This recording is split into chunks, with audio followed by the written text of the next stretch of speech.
Bang!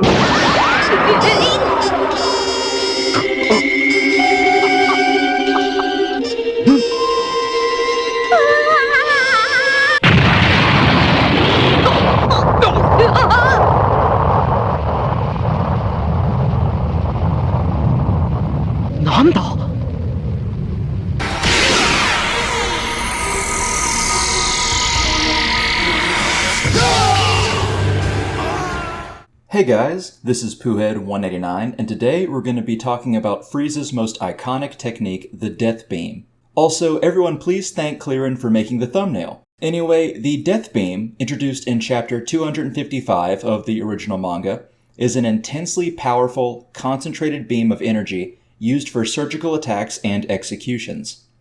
It is much like the Dodon Ray in terms of use, and that makes some sense, since both are assassination and kill attacks. In the anime, it is popularly portrayed with a purplish-red color. However, much like many powerful attacks, in the manga it is colored yellow. Now, as I stated, the Death Beam is Frieza's signature attack. It is uncertain if Frieza developed the technique, or if the technique is something that is taught in his family or clan. I would not put it past King Cold being able to utilize the technique, or Frieza's mother, or any of his ancestors. There's not too much we can say about the technique, however, other than to point out a few abnormalities and interesting tidbits. Firstly, the Death Beam is shot from the index finger, generally with a closed fist, and the user does not need to announce its attack. It's a very pragmatic, almost flippant attack the Tyrant can use to silence opponents that happen to be bothering him, just like how he ended Vegeta's life when he would not stop talking. Generally, this attack is meant to pierce through opponents like it did with Vegeta and Piccolo. However, there are 2 times it does not pierce opponents, and oddly enough, both times are when the attacks strike child Namekians. The very first usage of the Death Beam, as I said in chapter 255, is used to kill Dende's brother Cargo. Well, I guess every Namekian other than Guru and Piccolo/Kami is Dende's brother, but you know what I mean. Oddly enough, the Death Beam doesn't go through Cargo, it just incinerates him.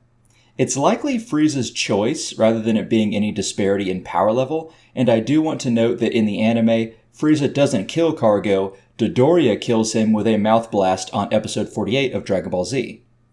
Anyway, Frieza's Death Beam has the same effect on Dende as well, when he kills him later on after Frieza realizes Dende has been healing the Z-Fighters.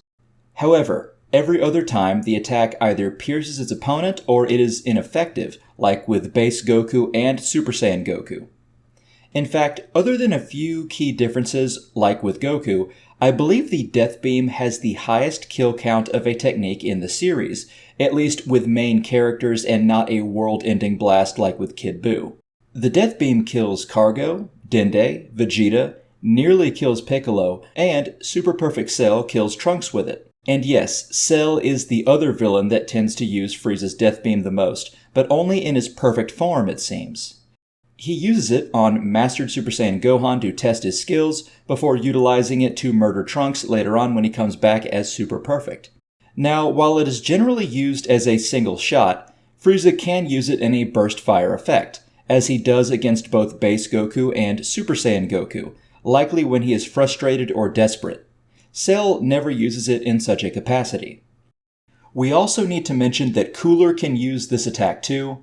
Dragon Ball Wiki cites his usage being a different attack called the Death Laser, but I really see no difference between this attack and Frieza's. And it also cites that Frieza uses the Death Laser too, although really every time it shows that Frieza's using the Death Laser, it's literally just a Death Beam. Now, I will say, when I was thinking of all the times Frieza used the Death Beam, as well as Cell, and listed them out, friend of the channel Clearin did remind me of Frieza in his third form using it on Piccolo, potentially. However, I believe it's a slightly different but likely related version, so a variant of the technique. Frieza uses 2 fingers in that attack, and it does seem like it's even more easily fired than the Death Beam. Dragon Ball Wiki calls it the Death Bullet, and I don't see a reason to dismiss that. Seems like a good name in my opinion. It also says Frieza's attack that kills Krillin is also a Death Bullet, being a variant of the Death Beam, like I said. I'm not sure of that one, but I would be remiss if I did not mention it. Now, something of note that is somewhat odd to me is that when Cell uses the death beam, his thumb is extended.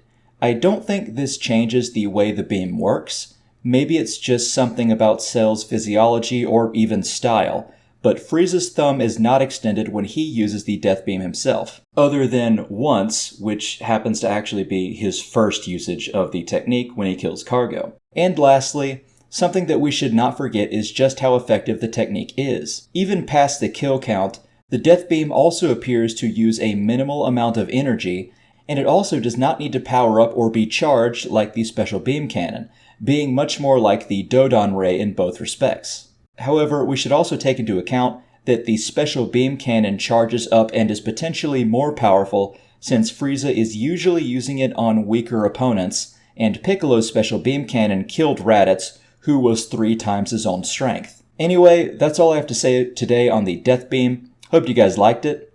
Remember, if you have some loose change, I would very much appreciate you becoming a patron, and if you want to follow me on Twitch or any social media, links are all below. I might have a few channel announcements very soon, but I just wanted to let you guys know about those. Remember to click on the bell icon, please, and of course, your likes and comments are always appreciated. Alright guys, thanks so much. I'll see y'all later. Bye.